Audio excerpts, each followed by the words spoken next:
আসসালামু আলাইকুম রহমতুল্লাহ বারাকাতুহ। সাকিবিয়ান বন্ধুগণ, সর্বনাশ একটা খবর নিয়ে আসলাম, আপনাদের সামনে হাজির হলাম যে তাণ্ডব সিনেমার সর্বনাশ হয়ে গেল।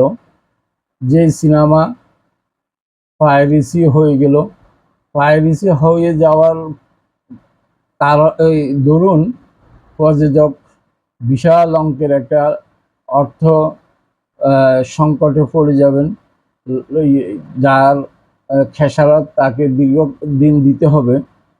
আর যখনই একজন প্রযোজক সংকটময় অবস্থায় পড়েন, তখন সেই ওই স্থান থেকে সরে দাঁড়ান। আর যখনই সরে দাঁড়াবেন, তখনই বড় লগ্নিকারী যখন আসবে না বাংলা সিনেমা তৈরি করার জন্য, তখন কি হবে?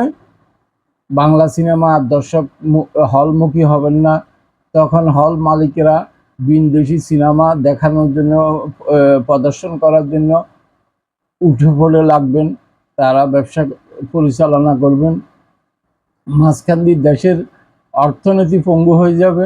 দেশের আর যে ট্যাক্স, সেটা থেকে দেশ বঞ্চিত হবে। তাই বলতে বাধ্য হব, ভাই, তাণ্ডব সিনেমাকে নিয়ে যে সর্বনাশা খেলা খেলতেছেন, এটা অতি সত্বর বন্ধ করুন।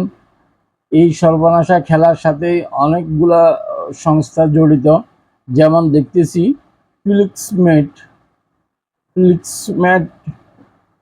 জড়িত। তার ওয়েবসাইটে এটা দেখা যাচ্ছে।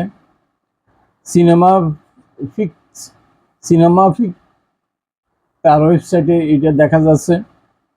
মুভি বিডি মুভি বিডিতে এটা দেখা যাচ্ছে তার ওয়েবসাইটে।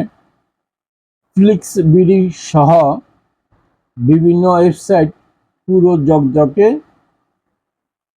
ছবিটা প্রদর্শিত হচ্ছে, দেখা যাচ্ছে। তো একদম প্রিন্ট যদি জকজকে প্রিন্টে যদি দেখা যায়, মোবাইলে যদি দেখতে পায়, দর্শক কেন টিকিট নিয়ে হাহাকার করে হলমুখী হবে, হলে যাবে? তো ভাই, দেশের ক্ষতি করবেন না, দেশকে বাঁচান, দেশের সিনেমাকে বাঁচান, প্রযোজকদেরকে বাঁচান। এই অপরাধীদেরকে ধরিয়ে দিন। এই অপরাধীদেরকে গুরুত্ব, তাদেরকে শাস্তি প্রদর্শন করুন।